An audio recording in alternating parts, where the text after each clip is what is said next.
All right, let's start the meeting.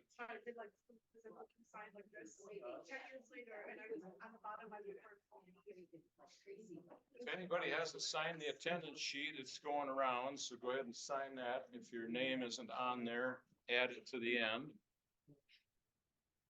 There are a bunch more patterns in the back by Tim there. My wife went to Arizona and one of our relatives sent back all these patterns with her. And so she flew them all the way back from Arizona.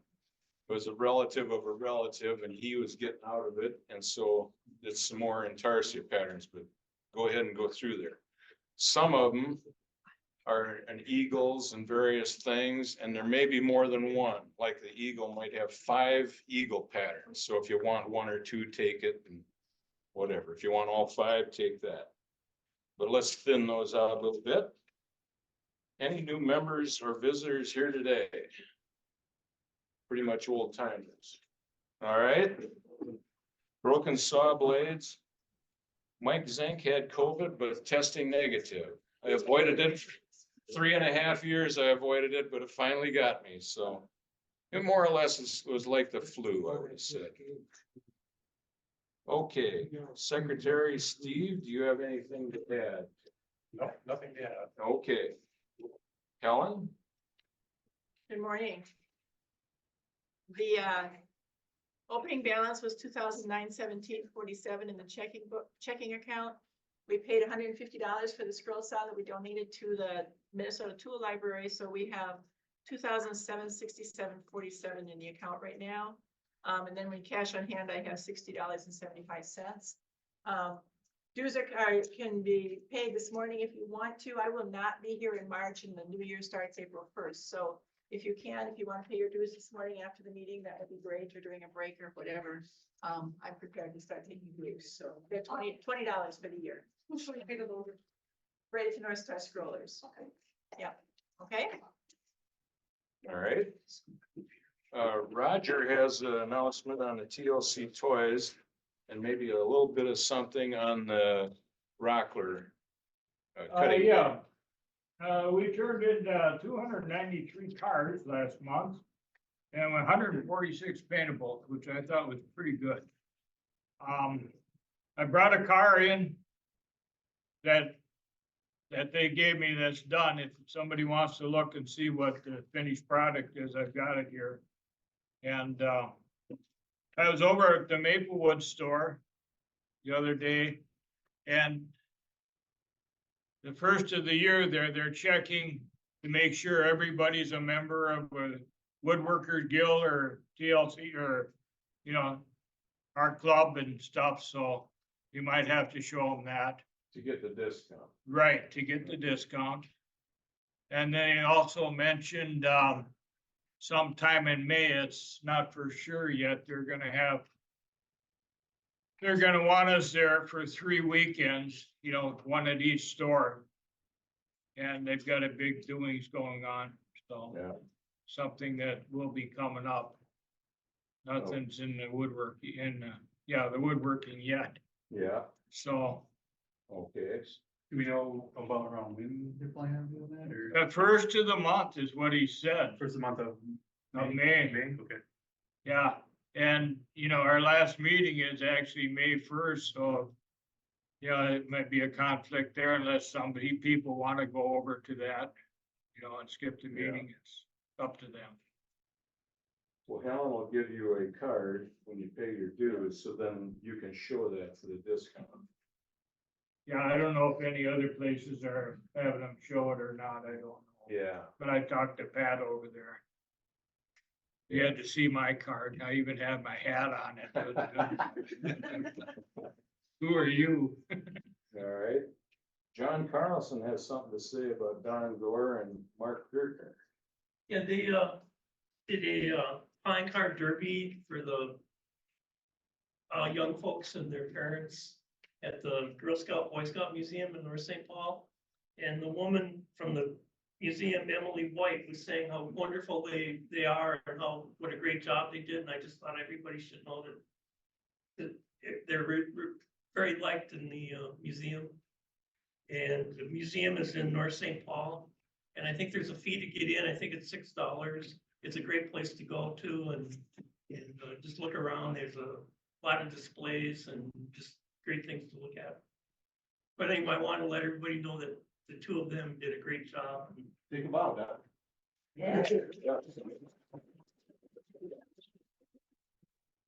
How many people were there, Don, at the? There was I think they're called Brownies still, Brownie, troop there, and, so they showed them all about building the cars, and then they designed their car, and then they brought them over to us to cut. And of course, we got to help, had to help them a little bit so that wheels would fit on it. Yeah, But, it was fun. yeah, yeah, good, good. John Engler is on vacation in Florida, so, and he hasn't shown up on our Zoom site, so we will let that go. Yeah, he's on the golf course. He's cruising the Bahamas. Is he? Yeah. Okay. Troy, do you have something to say about upcoming programs and maybe the tool library program? Yeah, so upcoming program, so next month, we have the scroll saw test results that John's gonna be presenting. Sorry, I didn't write down the name of the person doing the statistics for us, but I know John did mention in his last email that he is having him planning on presenting. And we're gonna go over the scroll saw testing, what the blade testing, what came out of that. And then for April, I'll be doing a presentation on resawing. Still working on it. I'll have that written and ready to go for April. And then one thing I did want to mention too, that we are doing, I'm trying to put together another class at the Minnesota Tool Library. This will be on April 27th from 3 to 6 p.m. I need at least 4 volunteers and I need 2 saws. So I've got a couple saws and there's a saw there that we can use. So if I've got 2 people that basically I have two saws, extra saws for people to use. But if I do need another 2 people to bring saws. Some of you guys were there last, quite a few of you guys were there last time, so you're familiar with it. It's a fun class. This time we're going to be doing something a little bit more different. We're going to split the class because some people took the class last time. We may want to take it again. We're going to give them a little bit more advanced work to do. And we're also going to have some people that are more than likely going to be brand new and fresh. So I've got some spring patterns for them to work on. And I've got some more, I'm still working on getting what I need together once I get everyone all this figured out. But I think we're going to probably do some compound cutting. Yeah. I found some simple stuff from Steve Good for the more advanced stuff. But it was a fun time last time. And I know we got at least one new member who came from that class, and they're eager to have us come back. So they said Saturday, April 27th, to be from 3 to 6 p.m. It is in Northeast Minneapolis. There's a sign-up sheet in the back. I'll have it here the next couple of times. Once I get 4 or 5 people, I'll probably let you know we're good. But like I said, I need at least 4 volunteers. And the way we do it is we'll have a maximum of 10 people in the class. So that means that you'll have a maximum of 2 people per instructor. And yeah, that should go pretty well. You know, I think since they're charging their people to take the class, it would be kind of maybe nice to get a little bit of a kickback. Yeah, I'll Not talk to individually, but at no, least I know. from Yeah, I'll talk to Lydia about that. I haven't. At this point, it's all still. We haven't quite figured out what we're going to do. I told her, I said, you know, let me see if I can get people to volunteer. If I can get the volunteers, because I can't do it without the volunteers. Yeah, pretty hard to teach a class with just me standing on. So, all of it's stipend. Yes, Yeah. right. And the name of the person is Mark Anderson. So I looked at the. oh, Mark, yes, sorry, thank you. Mark I Anderson, forgot to write that down. for the blade study. Yeah, for the blade study. Yep. So, yeah, and then May, I haven't quite figured out what we're doing yet.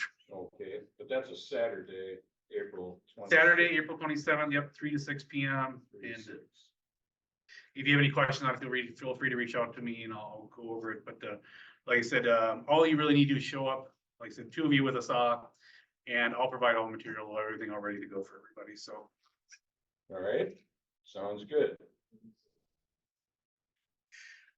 well, I need 2 people to bring a saw, but so I need at least 4, and I have 2 extra saws. So I have 2 slots available for people to come and not bring a saw. So if you're not able to bring a saw, that's totally fine. On the sign-up sheet, I just have there, you have, put your name down. Can you bring a saw? Yes or no? And like I said, like I have 2 extra saws essentially. Cause there's one there and I have 1 extra one I can bring. You need to bring a table. Preferably, yeah, they do have workbenches there you could put it on, but preferably if you have a table to put it on, or a stand. Yeah, and a chair. Yep, oh, yeah, and yeah, if you wanna bring it, they do have some stools, but if you have your own, I recommend bringing it. Yeah. Yeah, thank you for mentioning that. Yep. bring a chair. All right, John Angler's on vacation, so, and we haven't seen him on Zoom, so he's apparently out at sea somewhere, having a good time. Old business, is there anything anybody has? An old business, all right? New business. First off, the election will be held next month, so March is our general month to have an election. So if you're interested in an office, let Steve know. And the rest of us, Steve can let the rest of us know if you want to run, and then we'll have different people on the ballot. So, Want to talk about the four officers?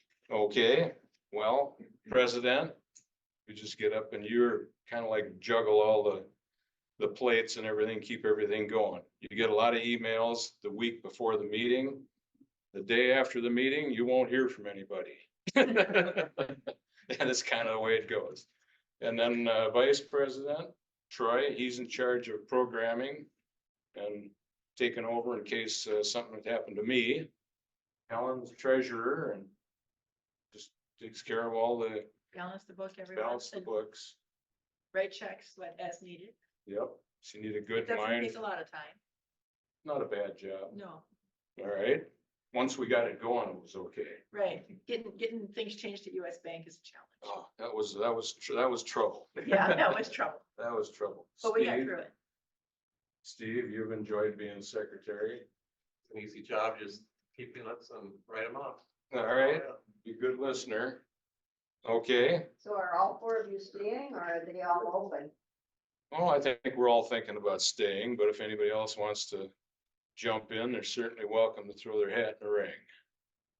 At some point, we will have to age out of this, but okay. Now we have a couple other things going. I got a request from Presbyterian Homes, which is that nursing home. I don't know if it's all nursing home. I think it's independent living. Yeah. The gamut. Right next door here, big building just south of here, to do a presentation in March.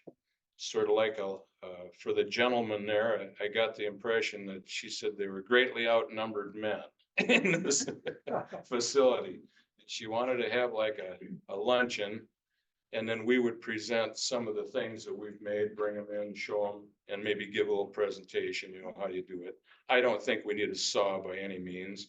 We will just talk, and maybe if they have a TV, I've got to go there and check it out. But if they have a TV like we have here, we could maybe do something on a computer. So that would be in March. So I'll need a few volunteers for that. I think Warren was going to do it, maybe John and I, Carl. I don't know if there's anybody else, but I think, So some of those places have their own workshops. Do you know if they do? I didn't get the impression that they did. But yeah. Well, yeah. Oh, I know. I think some of them come over here and use this, so yeah, I think it's walk over, especially the weather's good. So I will check it out. But I'm Yeah, kind of right. thinking, what? You have the actual date. Sometime in March she wanted this. I don't have an actual date, but She say Thursday. it's like, yeah, during the week, like a Usually do it Thursday, on Thursday Thursday. in March. Yeah, so we'll nail that down. She also had COVID, and so both of us were she couldn't go to work and I couldn't go anywhere else, so we decided, okay, when we get better, we'll decide, and I'll come over there. Now we have a leaders meeting next Tuesday, and so I emailed her and said, well, I've got this leaders meeting.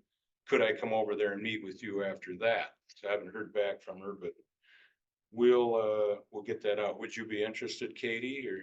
Sure. Okay. All right, so we will announce that, or we'll send out an announcement.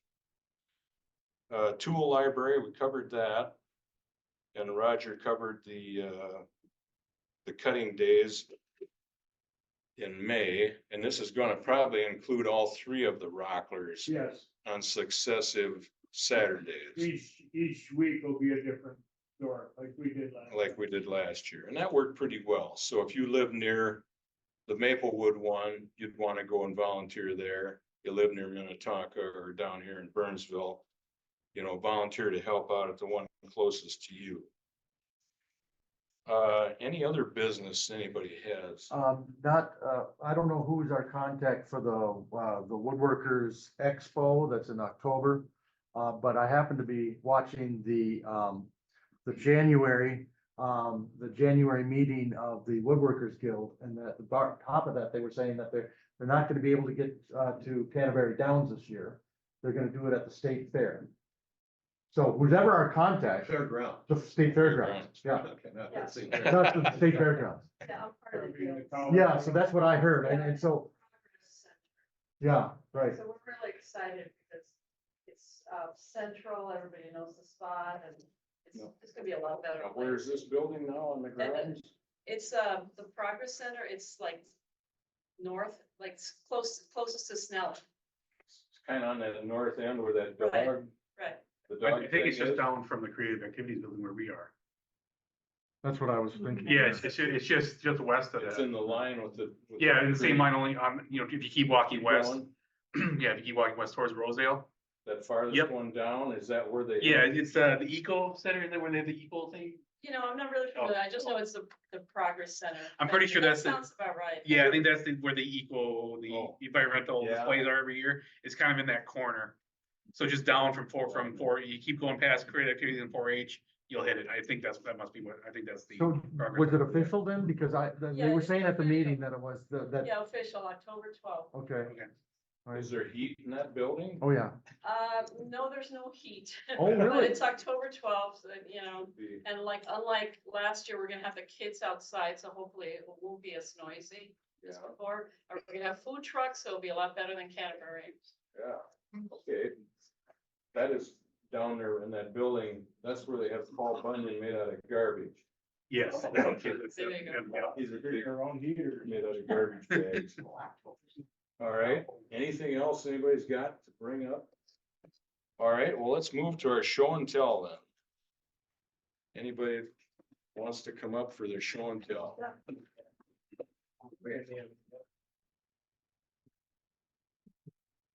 Well, again, I'm very fond of Steve Good patterns and, I found some, these are not recent patterns, but, I wanted to use up some of this live edge wood. So I found this, lion. And I cut out, I trimmed the pattern around the edges. There was more to the body of the lion than there is in this. Make it Just to make it fit on this piece of wood. This is a piece of basswood, I believe. It was marked basswood, question mark. This is from the group of live edge that we got from Gary Geist. And then I also found this one, another one from Steve Good. And I just reduced this pattern again a little bit to fit this piece of wood. This is butternut. So. Can you show it to the camera, please? Oh, sure, sorry. Yeah. Bring it let's right get up. closer. There you go. I'm a little disappointed is this piece of wood is butternut has some funky grain to it. This kind of, actually, they call this punky wood. The light parts was right in the middle of the nose, but otherwise it came out pretty good. Thanks. And if you wanted to see the lion, there's the lion. That's all. Thanks, Warren. Yep.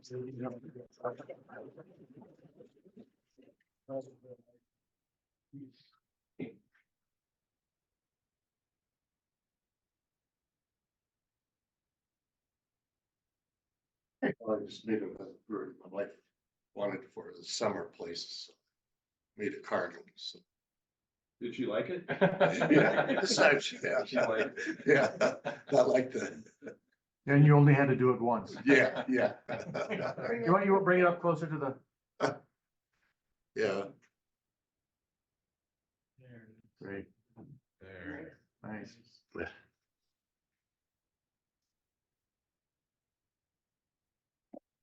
Use for the wood for the fire. red cedar, I used to do a lot in red cedar. Yeah, so that's, Nice color. Doesn't he have more? no, I just, Just the one. Yeah.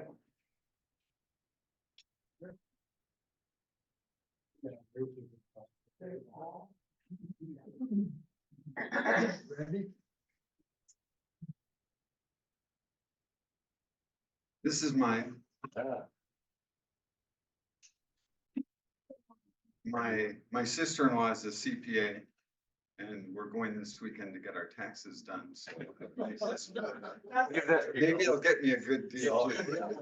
You wanna bring it closer? Sure. Cameron? Get 10% off. Yeah, it's gonna count more like 2. So it's a Steve Good pattern. And then the wood that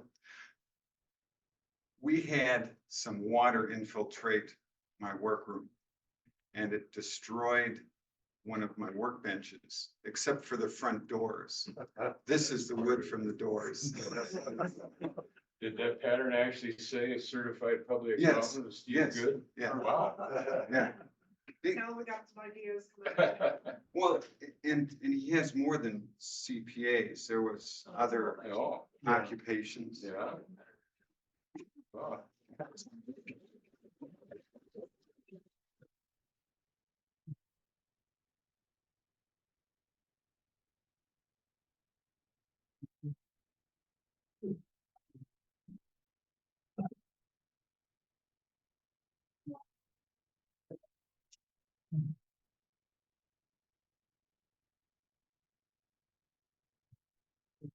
There's a little fox, I just, liked the pattern for myself. So, did that one, just recently. This, it's the Wildwood design. About there. Nice. Nice. Comes out all right.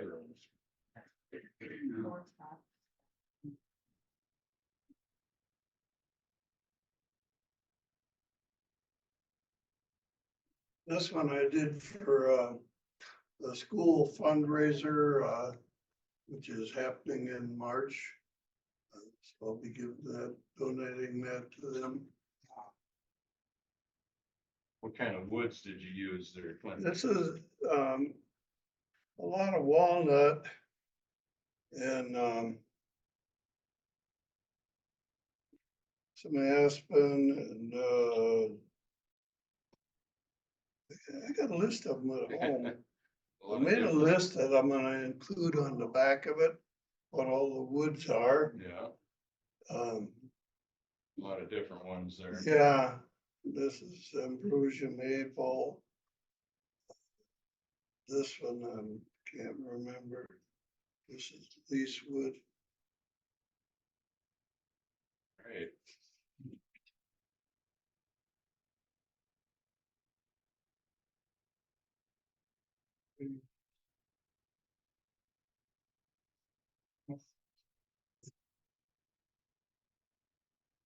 Great.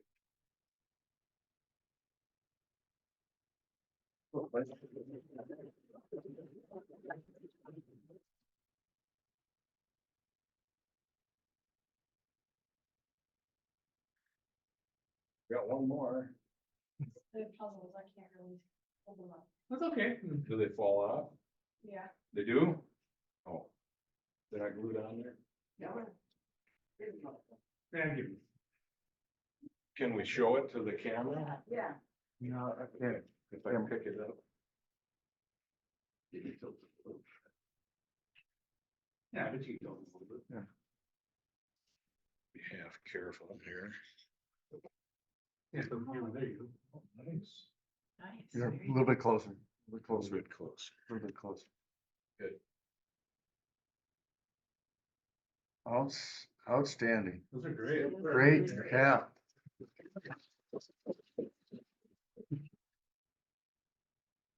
How long did it take you to do all those?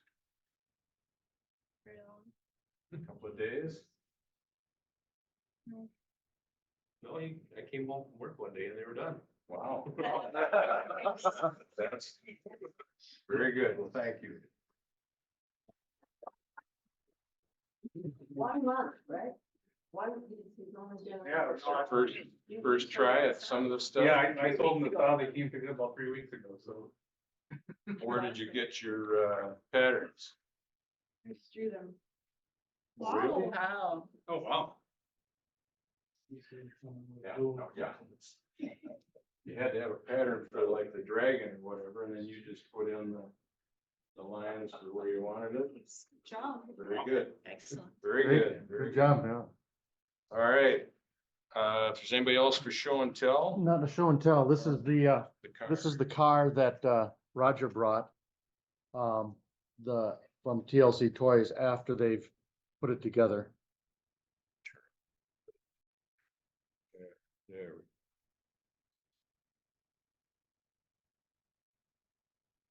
So this is going around.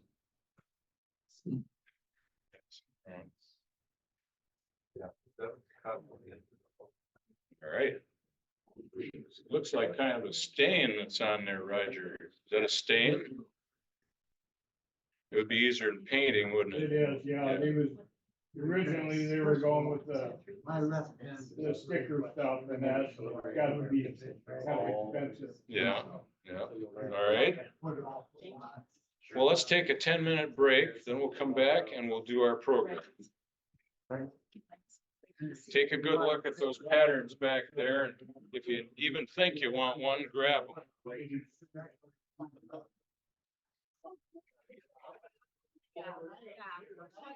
Meeting. I can't whistle. Meeting. Let's restart the meeting.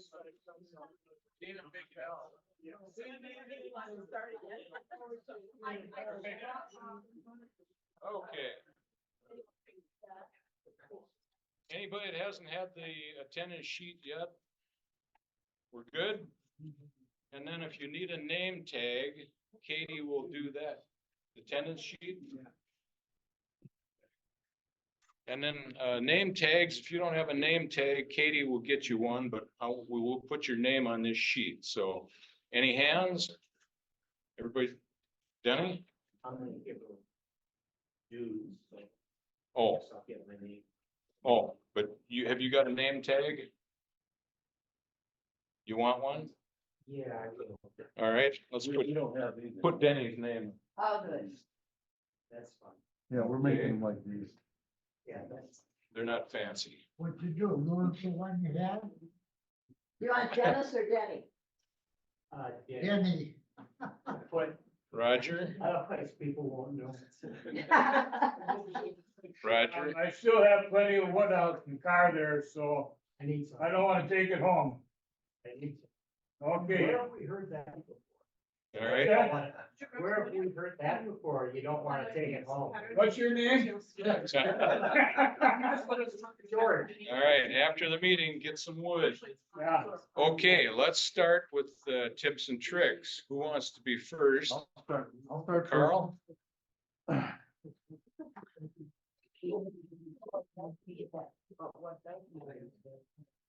First tips and tricks. Cider, beer, get them at a liquor store. I find these really handy because they fit your glue bottle, they fit your sprays, whatever, keep them in the shelf, got a nice little tote. And it just costs you a 6-pack. Oh, and they fit. Yeah, and they fit, your brushes along with that. They're got dividers, right? They fit these. You know what these are? No. For wedges, for breaks, for cutting stone. For when those blue bottles get stuck. It's just got a little wedge on it, a little cut there. When those things, when that glue dries, it's impossible sometimes. That's a good idea. Find out, now do it really hard and like pull it with your mouth. No, I don't do that. You got that? This is a Steve Good idea. It's a stuck fret puncher outer. Oh, It's just a nail, cut the head off. It's got a magnet on there. You either make the dowels, this is from one of those foam brushes. And I just, took the head off after I was done with it. And the magnet just sticks on the side of the saw. So most of the time, those pieces come out when you're doing fretwork, they come out pretty well. But when you're stacking them, sometimes they don't want to come out. So this is really handy to push that through. Carl, Yes. it's also helpful if you use lightweight two-sided tape to stack cut. Yeah. That's also helpful to get it off. Get it off. Yeah, get the glue, the tape off. And when you're. Okay, so, and speaking of teeth, so, I brought some, I didn't wanna have it spill. I use various kinds of, dyes. And, the various kinds of dyes that I use when I'm trying to color wood. And I got a airbrush. So I use these things here and put them into here. Well, quite often you forget about it and you go in and it's hardened up and it's stuck down on the bottom. And you can sit there and run hot water on it as long as you want, and it just doesn't want to come out. So I got an idea. I know somebody who's got tools. Dentist tools. I went to my dentist the one time and said, you got any of those tools, those scrapers that you use that you're throwing away? She says, oh, I've got a ton of them. I was just going to throw these out. I recycled them. So she gives me a big stack of them. So these things here have got all sorts of angles and hooks, and they're great for cleaning out and scraping things out. Or when glue dries in here and you pull it off, you can get in there and pull that dried glue out. So free tools. What dentist do you use? I'll go to that dentist. Yeah, at least one time. So there's a guy by the name of Jim Hamilton, AKA Stubby Nubs. He's got YouTubes out there and he's got all sorts of great information out there. But one of the things he does is cool tools. So, and he puts those out every so often. And so some of the things that I'm showing here are from his recommendation of some of the tools that he likes. This is a mechanical pencil.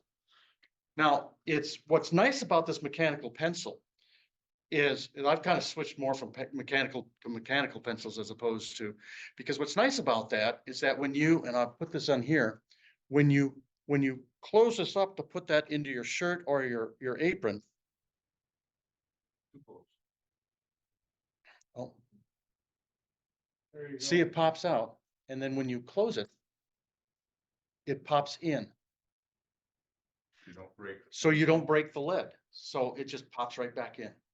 So when you stick it in and clip it on there, you're not breaking those lids. Where'd you get that?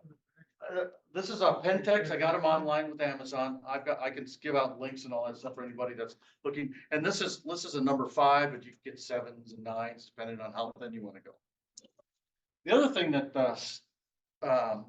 Jim Hamilton said was, we've all got rulers, but 30 seconds and 64s. Who does that fine of, who needs 30 seconds? And they clutter them up. You can barely see those numbers, and it's very difficult. Well, this one here, it's black. It's white lines, but it's only in 16ths and 1/8.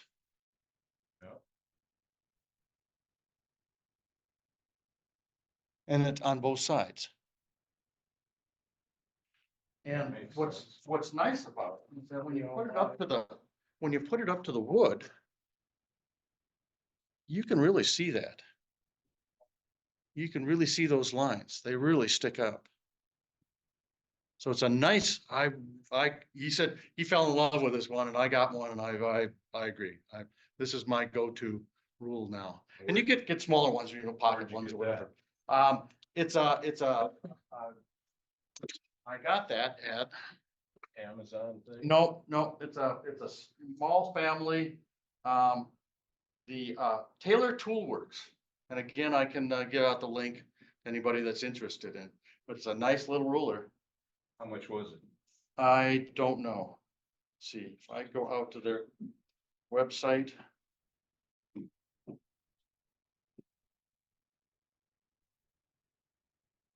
Go to site.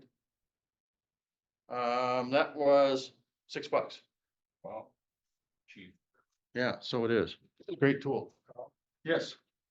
Could you provide those links to Steve and maybe in the write-up in the newsletter? Yeah, well, that's Tiffany that does the newsletter. We'll go hound Yep. for it. Yep, yeah. Yep, I will. Yep, I'll put them in so she can have them in the newsletter. Yep, Thanks. yep. Good idea. So that is what I've done. Very Next. good.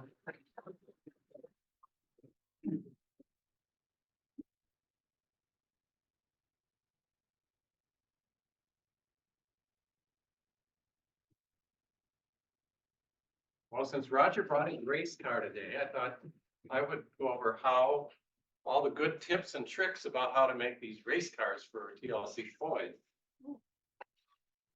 When I started out here about 3 years ago now, and when I was starting out with doing the race cars, I had no idea how to do them. And we were on Zoom, so you couldn't really talk to each other. But I got a hold of Gary Geist and have him explain in real detail now, how do you do these race cars? So I've got, you saw the finished product. And this is, as members, we make just this part, just the body. And we send that over to TLC Toys like this. And so these are actually made of 3 pieces of wood sandwiched together. And this particular one has 3 half-inch pieces of the cedar put together to make a car like that. They can also be made with a 3/4 inch in the middle or 2 3/4 inches on the outside, either any of those configurations. So how we go about doing that? Well, Roger in his car has this kind of wood, that's cedar, and he has it in big bundles. So you want to do this, you get all the wood you want for free. Take a bundle of this home, and then what works best for these is to have a template or stencil template. You take that and I have 2 of them here because you have a passenger side and a driver's side, okay? So you have to have the 7 the correct way on each side. Use the same stencil on both sides, you're gonna have a backwards 7 on one side. But like Roger told me this morning, and I do this too, I use one of these, the driver's side one, to draw my templates. They're a little off if you do one, sometimes you draw with one template and sometimes the other, they don't come out right. So what I do is I take one piece of the cedar, and then I draw my cars on here, and I try to do it so I avoid knot holes on the wood, okay? And so on a piece of wood like this, I can usually get 6 cars. So I take my template, put it on there, and draw each car on the piece of wood here. And if you can reverse the car and do it on the other side here. It's nice to have the straight side on the edge so you don't have to cut that out. So all you're doing is you're cutting the curve of that car like that. It takes about 20 seconds to cut out a car. It doesn't take very long. Are those double back taped or are they tacked with nails? So these, I put these together with a brad nailer, which I find really handy. So this one actually has a 5/8 inch piece of wood in the middle and then the 1/2 inchers on the outside. Yeah. If you use a 1 1/8 inch brad nailer, it holds these together really nicely. All right. And I don't like to waste wood. So you might notice I have these little other designs on here. You can see that, those are reindeer legs. Reindeer are also something we make for TLC toys. So I throw these little reindeer legs in a bag till about October, November, then I start putting my reindeer together. So this, so yeah, so you get set up like this. And then to cut it out, I have no problem cutting out something up to 2 inches thick on my scroll saw. Works okay. Even with the old Delta that I had first, it works. You can cut out something this thick. And right now, I use a number 9 blade, and it's really slick. It can cut these really fast and nice. One thing I always do before I start cutting is I make sure that my blade is right angle at a 90 degree. If not, you know, you're gonna have one side of your car with a nice big windshield, the other side might not have any windshield. But, and I just do a test run on my board here. And see, I made a cut on there. Yeah. You make that cut with your saw and then you turn it over and make sure it still fits and you know it's at a right angle. Now, do you cut the cars first and then the deer legs or? I always cut the deer legs first Okay. so that you have good support for the whole board. Yeah. So then you end up, after you cutting those out, you end up with a stack of 3 little cars. And I always, right away, I tape each set together. Because, you know, if you cut these out, you have almost no sanding to do. Just, all 3 are perfect, they're all the same. So you do that. And then you have to draw your 7s on here. And that's why we have one marked as driver. So you put the driver on the correct side. You get the 7, draw that in. And then you can see if I tried to put that one on the other side, I'd have a backwards 7. So that's why we have 2 templates. The other one labeled passenger, you put on the other side. So you draw those in there and then you take each of those individual pieces and cut out the 7. And you leave the center one with, you don't put a number on there, so it's solid. And then once you have your 7s cut out, then you glue those together. And I just use just C-clamps like this, just some C-clamps and glue those together. That's about it. So how many of you do race cars for TLC Toys? How many people in here do that? Okay. Any other, how do you have any ideas? I'm just wondering how you are able to cut that long of a board accurately. I'm trying to buy my fat belly, I can't get it. I cut it in half. All right, there you go. So I always do the same. I cut it like there, and then I do That's half what I it. have to do. But you have to draw the car first. Yeah. When you cut it, have to cut the board like that. Doesn't that ruin your nailing? You only nail on the end or I see you have a whole bunch of nails. There's a whole bunch of nails through there. I use the double stick tape. Oh, yeah. Carpet tape. Yeah. One strip down the middle. And Roger told me before I didn't need to sand them down with the TLC. Oh, yeah, right. So what brand tape do you use? Because I bought some, tried it, and it's so sticky that I took it off the side of this knife. What brand tape? I just did it over at Home Depot. Thanks, Steve. Thank you, Steve.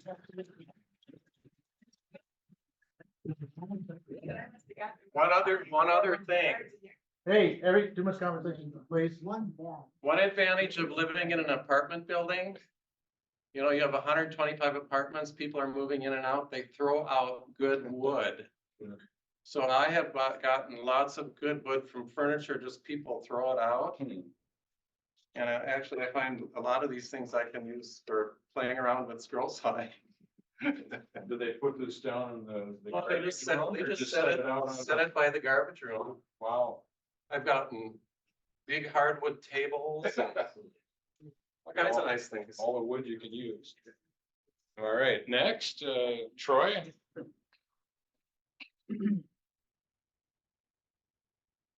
All right, so I got a couple things here. One thing I wanted to mention that, if you have a scroll saw and you don't have it on a dedicated stand, that's fine. But if you want a dedicated stand, the thing is, I think the stands are really overpriced. The Pegasus stand is $150, I think, for a stand. It's just a simple metal stand. The DeWalt is $90.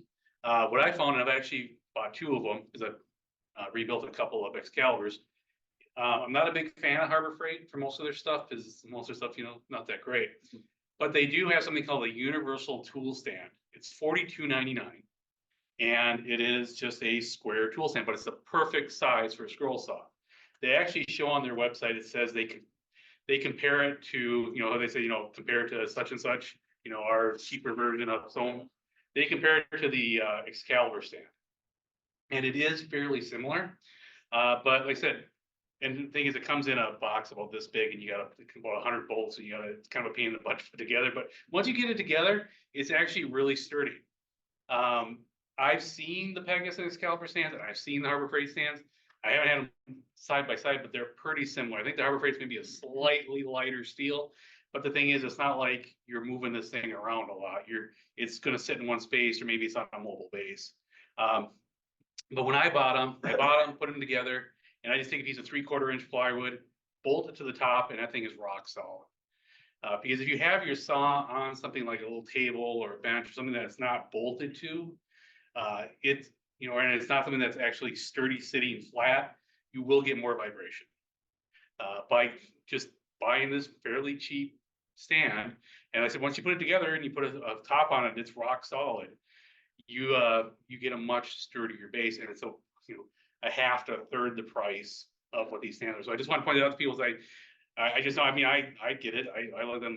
Why am I going to pay $150 for a stand? It's crazy, you know?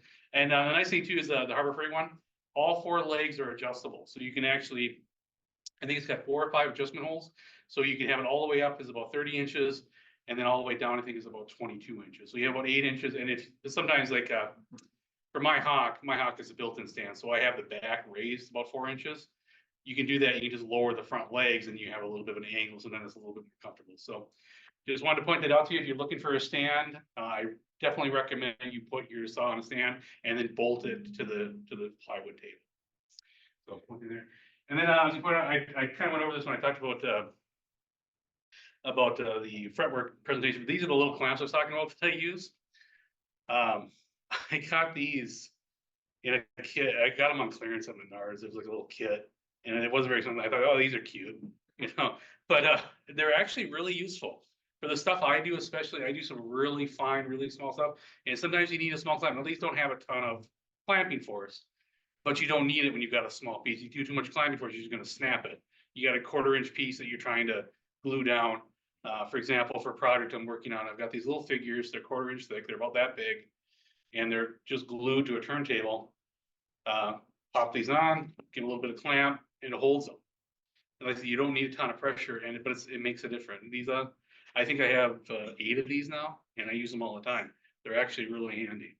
So you see, I was at Menards yesterday, and I saw they have a Menards version. It's a little bit bigger than this one, but if you're doing precision work and small stuff, these are really cool, and they're cheap. And then one of the talking about precision work, Rockler, you know, you go in there sometimes, some of their stuff. I mean, I like Rockler. I buy plenty of their stuff, but a lot of times their stuff's kind of gimmicky. I was actually pretty impressed. These are their silicone glue appliers, and these are a set of really tiny ones. And again, if you're doing precision work like I do, these are really, this is kind of more the standard size one, and they make bigger ones. Carl's got one of the bigger ones here. But, I bought these and I'm like, okay, they say glue won't stick to them. It just peels right out. I'm like, yeah, right. So, and I bought a little glue pot too. Here's a little, same material. A lot of times what I'll do, I'll pour a little bit of glue in here, then I'll use the spreaders to pull it out. So I'm like, okay, I'm gonna put this into the test. I had a 2-part epoxy that I was gluing some plastic stuff for my wife. Stuck it in the glue pot, stuck it on here. I'm like, there's no way it's gonna come off. It popped right off. Even a 2-part. So I was like, I've used Gorilla Glue in them and they work fine. And I wood glue, but I'm like 2-part epoxy. I mean, this stuff's pretty, pretty wicked. It's supposed to glue anything. Not on this stuff. It came right off. Yeah. So I think it was $7-8 for this kit. And I think this was on sale recently for $10. The idea is you can fill it with glue and then you can keep it. I don't use that much glue, so I don't really use the bottom part. I just use this part, put a little bit of glue in there, and then I'm doing my really fine work with this one's probably my favorite one. This little itty bitty one. Yeah. Does that glue that you put in there, does that dry out very fast or? Well, supposedly you can store glue in this thing. You could fill this up with glue and it'll keep it. It says it'll keep it for like a week. Oh, really? I haven't tried that because I don't use that much glue. When I'm usually like, I put a little drop in here and then I'm in here with, I'm just using a tiny bit of glue for all this, for the fretwork stuff I'm doing.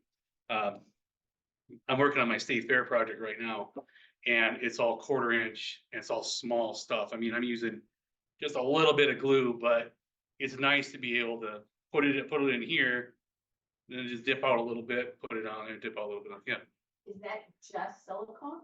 Yeah, it's just some sort of silicone. So you could potentially use like in the kitchen area at department stores, we have little silicone cups or things and use that because since you're not storing it. Yeah. I would think any kind of silicone. I'm not sure if there's something special about this or not. I haven't tried it, but I know you're talking about like the silicone kitchen stuff. Probably would work pretty similarly. I'm not sure if there's like a special coating on this or I don't. I just thought I bought it like, okay, well, I'll give it a try. I just know. You can just wash that glue up. Well, you don't have to, what you do is you let the glue dry and you literally just flex it and it pops right off. It will not stick to this. I don't know. I think part of it is, this is like really smooth. So I think if you had a texture, it might be a problem. Some of that kitchen stuff will have a texture to it. I use an ice tray. Yeah, silicone ice, yeah, same idea. But yeah, I thought for as cheap as these were, I was pretty surprised. I was like, I don't know if this will work or not, but what really surprised me was that 2-part epoxy wouldn't stick to it. So just kind of a handy little trick, cheap, inexpensive, and then yeah, no, I just thought, and then the little clamps. I was surprised how much I like these. I bought these just thinking I'll never use them, and I use them all the time. But a lot of it depends on what you're doing. If you're doing if you're doing intarsia, maybe it's just really small intarsia stuff. But for the stuff I do, the really intricate fretwork is really good. That's all I got. Oh, and Oh, sure. So when you taught that class, you had a something tool to do the 90-degree measurement. What was that? And what did you get? Oh, the little square? Yes. The one I have is from Woodpeckers. But if honestly, I like Woodpecker stuff, but it is really overpriced. Look for a machinist square on Amazon. They're about $7-8. They're usually stainless steel, and they're about that big. It's like a 3-inch machinist square. Works just fine. You don't have to spend $40 on the Woodpeckers one. They suckered me, but I had bought some little mats from Michael's and they're about 6 or 8 inches square and they're a sort of a silicone. So if you had something to set on it that glue was going to come out of, that works too. And then you could just wash it right off. yeah, Rockland makes a silicone mat Yeah, too. Yeah, those I think are the one's good. probably a lot cheaper than the one that Michael would probably do the same thing. Yeah. I was just impressed that the glue didn't stick to it at all. I thought for sure. Oh, yeah. All right. What that was. Anybody else now? We're talking about stands, real quick here. So this here is I got a DeWalt. And after Troy gave his meeting about, Facebook Marketplace, Craigslist, is just not very good. So I went out to, let me get in here. Facebook Marketplace, I went out, so I said, I don't have a stand. I built one. When I bought my DeWalt, I built a stand. But I'm doing these demos and things like that and these training things, it'd been nice to have a stand. So I went on Facebook Marketplace and the guy had one out there, but it was missing some parts. I'm going like, really? And so, but somebody had told me here that Rockler down in Burnsville had them, had these warehouse items. So I went down to, when I called them up and they said, yeah, we've got it. I said, put one aside. I went down there and picked it up. Well, I opened it up. Well, I had all the bolts and most of the pieces, but it was missing the front leg and it was missing the brace down below. And I says, well, that's not any good. And I says, well, what are you going to do with it? And he says, you're right. It's not good. What are you going to do with it? He says, probably throw it out. Let me check with my boss. He came back and he says, offer me something. And I says, how about $1? He says, sold. So I got this, it's missing parts. So then I went back to Facebook Marketplace, one of the ones that I was looking for too, which said it was missing parts, but it had most of the parts that I needed. So I started texting the guy because he wanted like $40 for it. I started texting him and he said, I said, it's missing all these parts. And he says, fine, it's free. If you want, come and get it. So I drove out to St. Paul, got it. I assembled the, most of the stand except for the top brace there. I got basically just mileage. For a buck buck. and mileage, right? So Wow. Facebook Marketplace and looking around, you can be resourceful. All right. Okay, Roger? Yeah.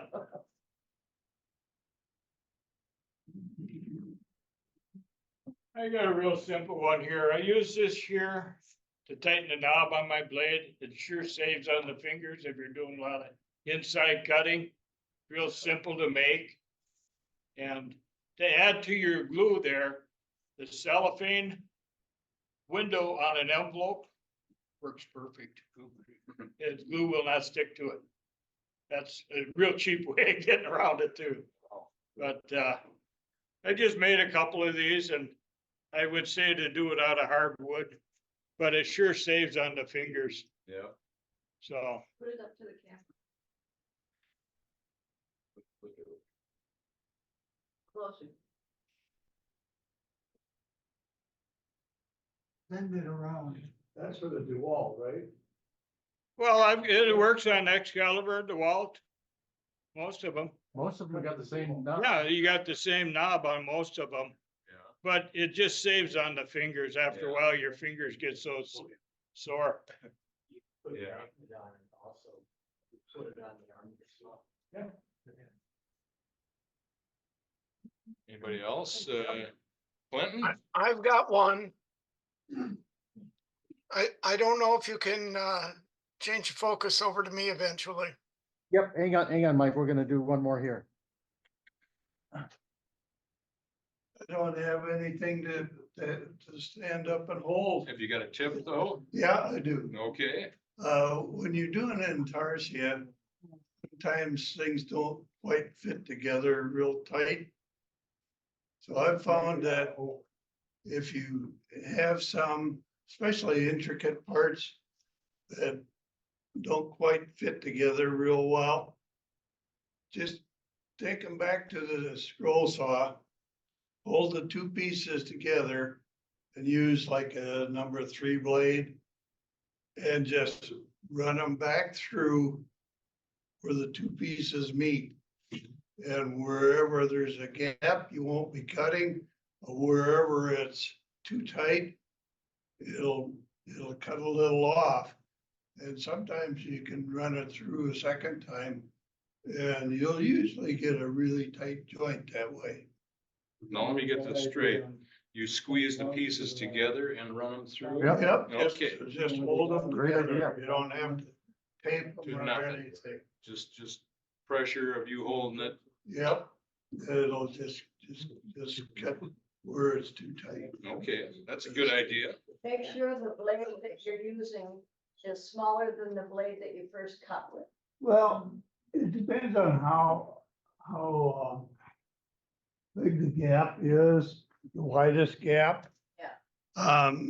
If you have a real wide gap, you can use a heavier blade. But if the gap is pretty small, then you wanna, use a thinner blade. Be very slow. And you should be surprised, you know, you're not cutting hardly anything off with a number three, even a 5 blade. You're cutting very little off of there. I take it you've done this, Katie? Yeah. Yeah, lot. does it work? Does it work? It works. It works good? If you're very careful. Yeah, okay. Good tip. It does work good. That was me. You want to share your screen, Mike? Yeah, if you could. I don't know if I can do it here. I just say, I think if you just ask for the share. Um, Are you trying to share your camera or your screen? The screen. The screen?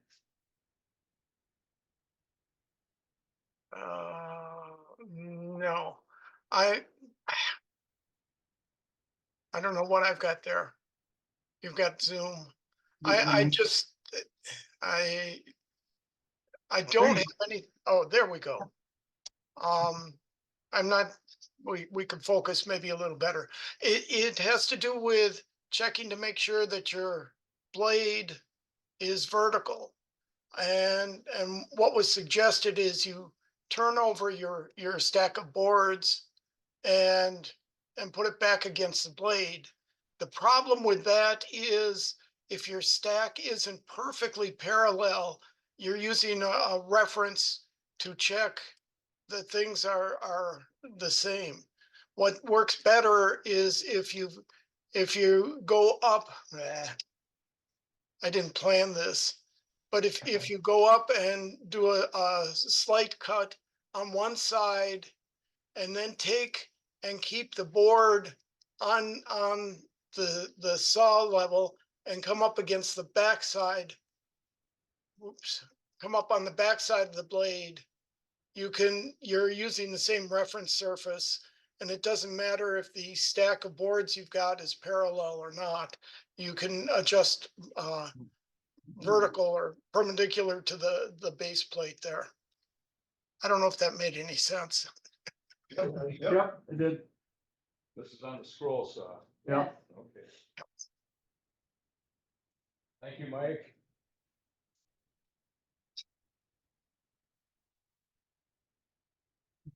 Anybody else? Elmer? We got a lot of good ideas today. Okay, one jig that I use is for compound cutting. Like if you have 1.5 inch square block, sometimes they're so small, they're hard to hang on to. So I just took a couple pieces of oak, put a couple bolts through with a wing nut, tighten it up, everything sits flat, you get a bigger area to hold on to and turn. So that's, and then when you cut one side, you can flip it over, and when you tighten this up, it holds everything tight together. You don't have anything slipping around. You don't have to tape it, so. Yeah, bring that up here. I've got a good picture. And one more thing to add on the glue Lake on the can. is I just use a lid off like a margarine tub. It's plastic, put glue in it, use it up, let it sit. Next day you just bend it and it pops right out. All right, So, good okay. idea. That's all I got. Thank you.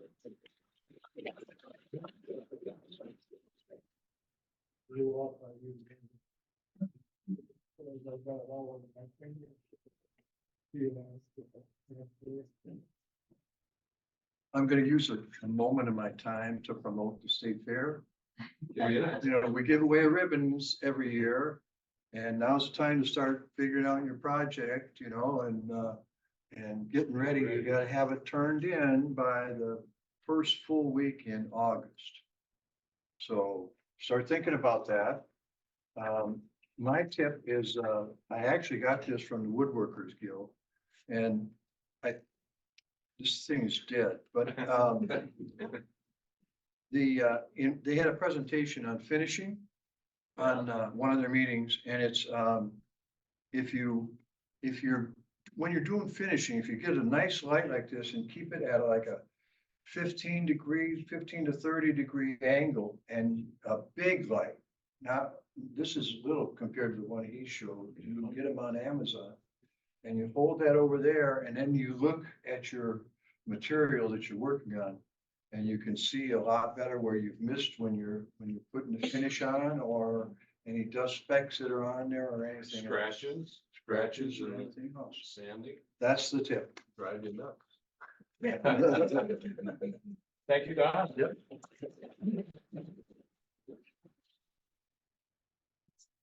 Anybody else? You must have some jigs. Oh, I got a bunch of stuff. I'm famous for jigs and I brought a bunch of stuff. Let's start with the big stuff first. Set this here.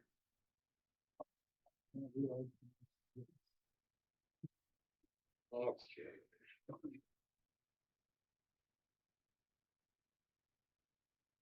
Let's start with the first things first. You get some new blades. Now, sometimes they have the angle on the top of the blade. Sometimes it looks like this. First thing you're gonna do, go over and grind this on your grinder, whatever you've got. Could be a Dremel, could be a grinder. Put an angle on it. When you wanna feed it through your hole, it's a whole lot easier with the point on it. It was kind of fun making this blade. No, it's a cut. It doesn't do a darn thing. Yeah, you cut some big material with it.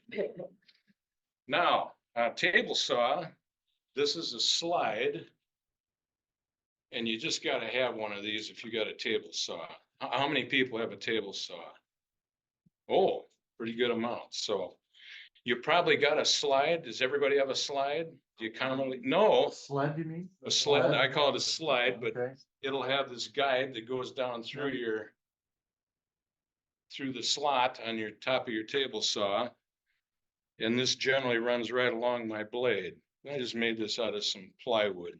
And you slide that along there and you can get a 90-degree angle cut every time. I mean, you're good, see?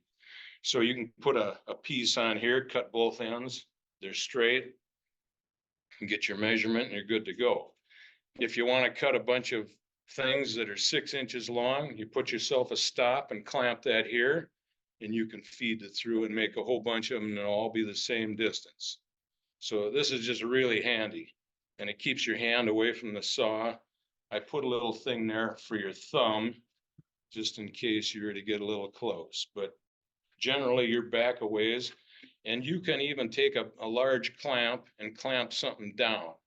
Because the one thing you don't want is some shaky setup, especially with your table saw.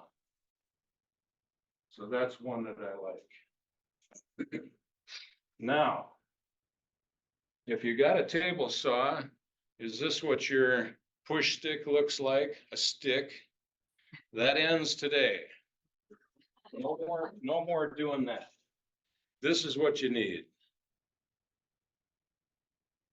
I got this off of YouTube and this guy had just taken a hand saw and this is his pattern and then just made these.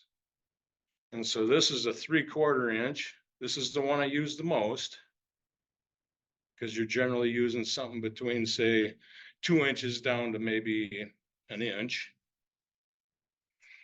And so it's very easy to make. You've got a little cleat here that's going to push it through. When you push, you can push down on this. So if you got something a little bit longer, it holds it down, unlike a stick, which is pushing from the end and they tend to kind of ride up. So that's one. I have a thin one, 3/8 of an inch.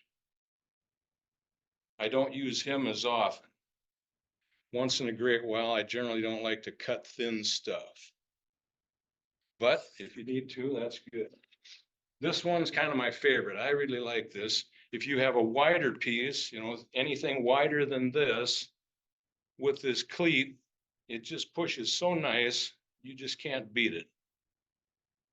You're away from the piece of wood, you're away from the blade. It's just so safe. That looks like it was good on a jointer too. Yes, very good idea. So basically, you're just going to cut a hole, take your your scroll saw, cut that out, sand it a bit. And then I put this on here with some dowels, wooden dowels and glue. And then just glued this on. So no screws, dowels. So that I like. Yeah.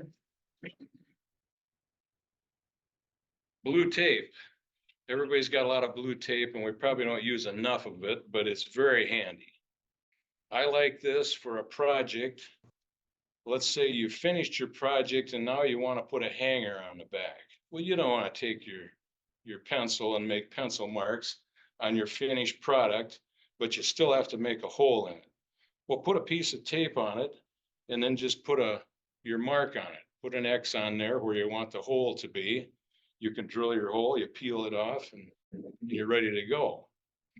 This also works good for your wall. Let's say your wife wants you to mount a picture. Well, of course, she starts out and the picture's here, and then it's here, and then it's up and down, whatever. Well, you can continually move this piece of tape around until you finally got it in the right spot. And then when you do, now you can drill your hole, put your anchor in there, and you got it. That'll save you some grief. You don't want to repaint your wall. Movable marks. Oh, and another thing John Angler told me about, let's say you're cutting on your table saw and you've got a piece and you want it exactly 2 inches wide. I mean, very close.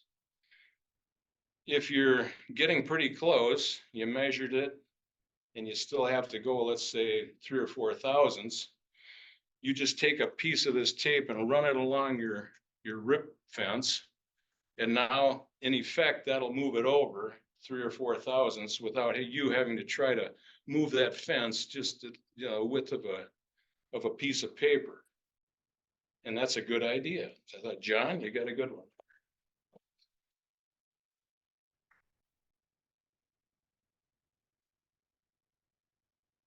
Okay. These two different things. This one is for drilling holes. It's a drill guide. I bought these from Menards. If you go over there, it's 1/4, 5/16, 3/8, and 1/2. Well, if you want to put a hole in something, you set it down, you mark it, and you can use your hand drill and you'll get a nice straight hole. This I made for taps. So you got a bunch of different tap sizes. So you drill a hole so your tap will fit. You don't want a crooked tap hole. So you'd set this on top of whatever you've drilled your hole in, and now you can start your tap and it'll go straight down through there. So guides.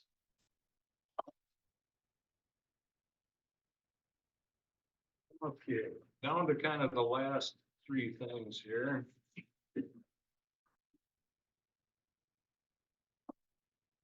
This is the #1 tool in my shop, tape measure, probably everybody else. You're going to use that tape measure, #1. You're going to use that a lot. #2 is this veneer caliper. Now I measure everything with this. You can measure drill bits. It measures the outside of things. These tips will measure the inside of things. And you also have, if you set this along the edge of something, it'll give you the depth. Along with this, in a small hole, you can get the depth. So it's a real handy item. Each round of the dial is 100 thousandths, and then it's marked off in thousandths of an inch. Now you don't need a micrometer to get good accuracy. This is very good for what we do. If you got anything closer than 5 thousandths, you should be a machinist. And I like the analog one instead of the digital ones, because I got the digital one, but every time I go to use it, the battery's dead. Yeah, yeah. Yeah, I have a digital one. Yeah. It's a problem. I've never had the battery. Yeah. Oh, it's so handy.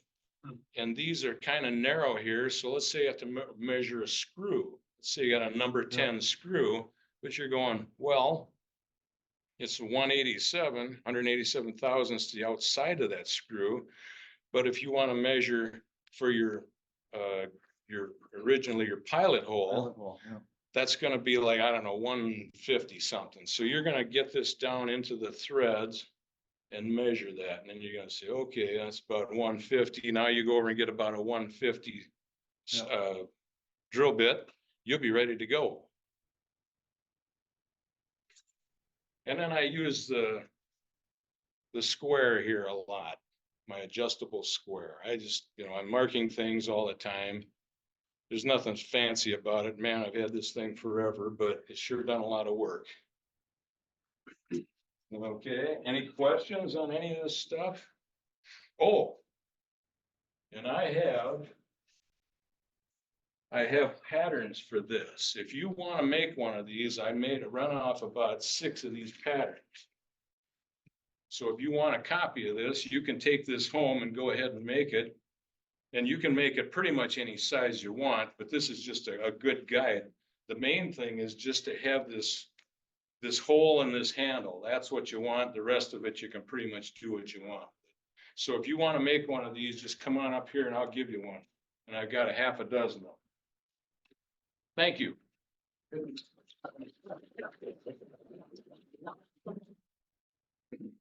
I had to scroll around.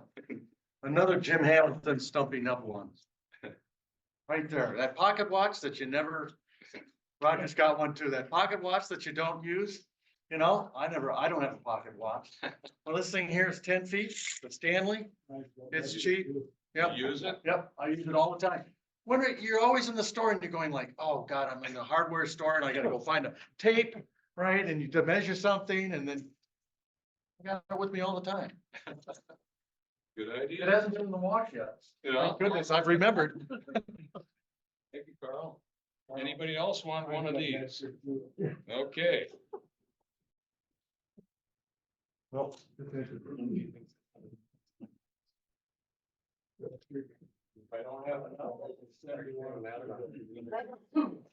Carl, then they all lie. Yeah, right. More? Oh, you got one.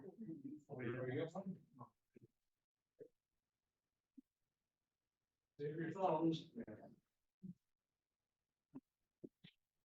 Is there anybody else? We pretty much covered everything. I've got one comment about your caliper. Okay,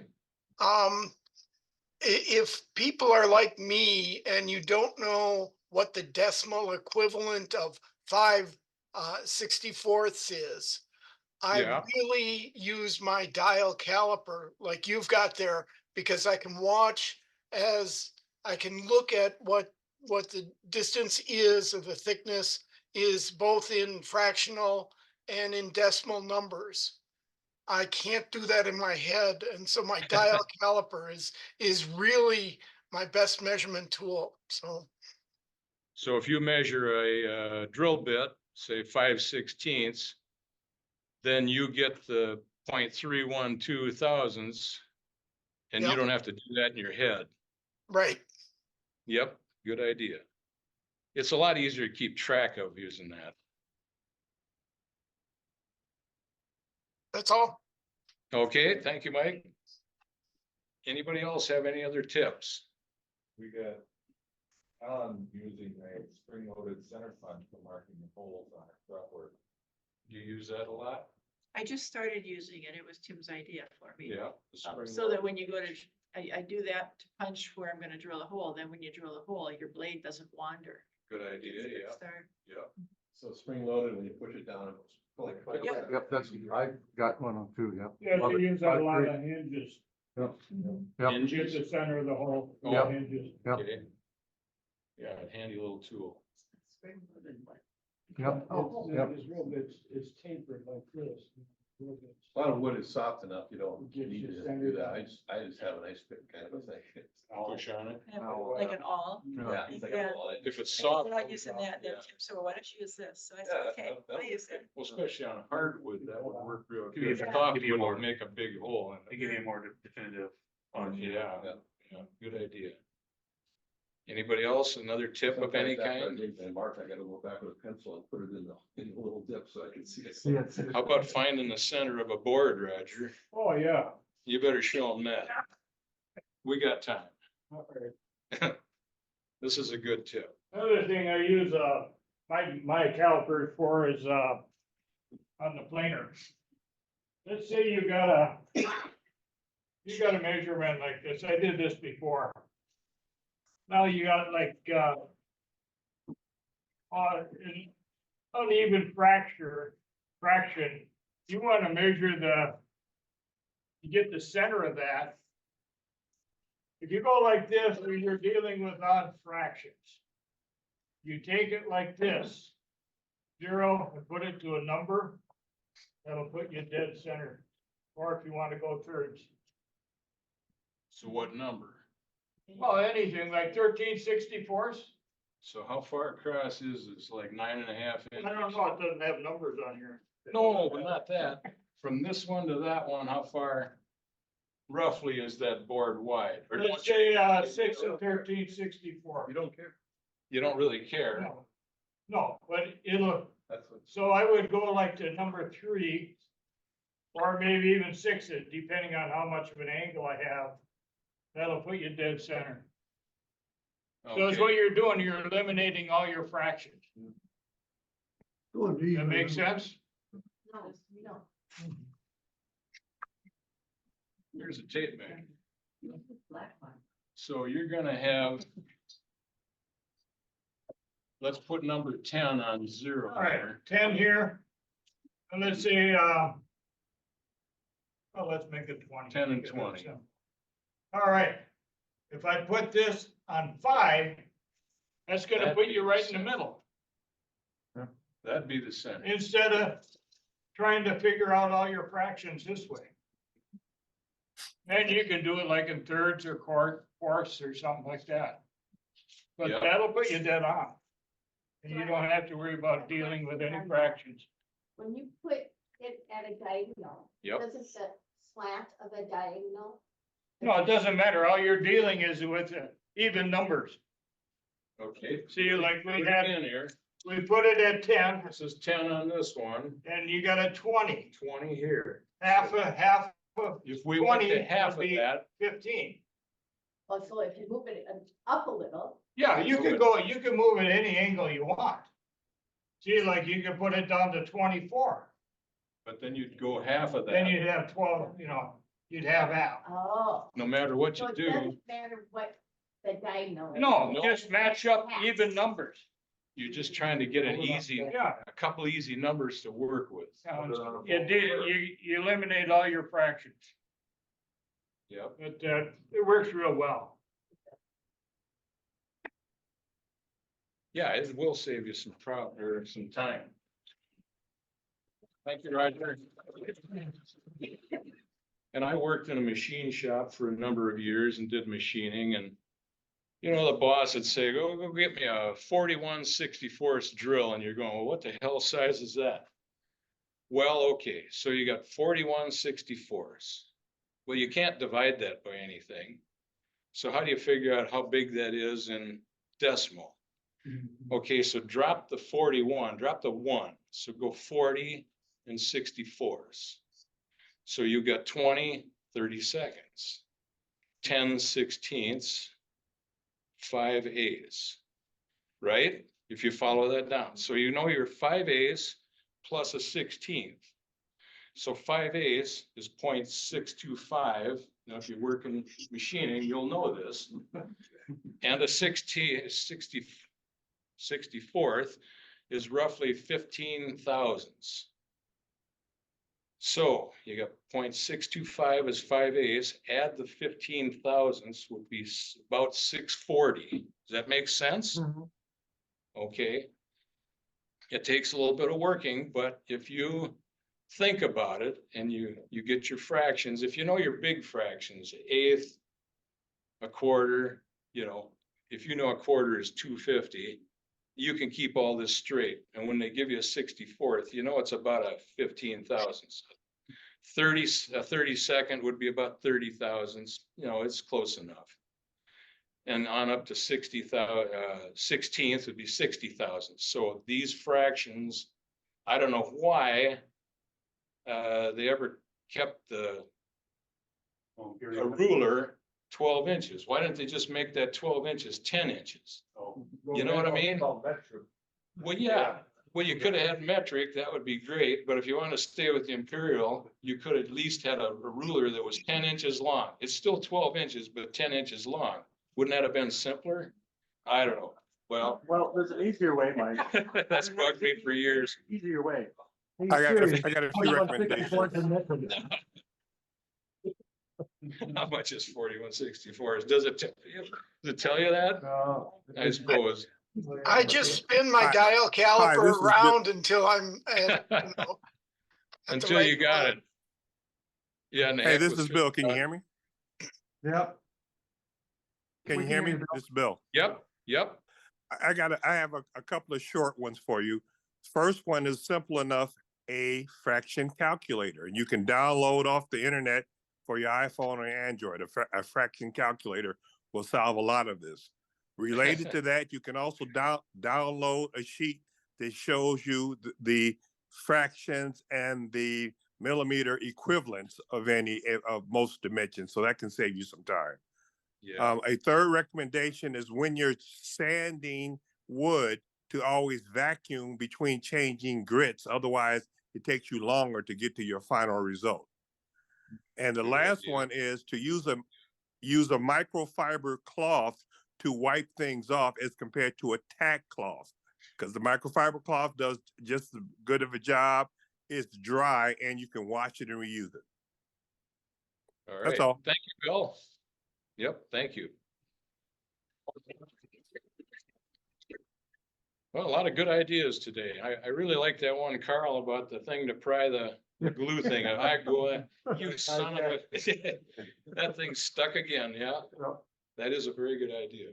Well, if anybody else has anything else? Otherwise, I need a motion to adjourn the meeting. Move. Second. In favor? Aye. Opposed? All right. Get your wood. Good turnout. Go see Roger, get some wood. Take a pattern if you need one. Bye, everyone. Thank you. Thank you. Bye. Bye. Yeah.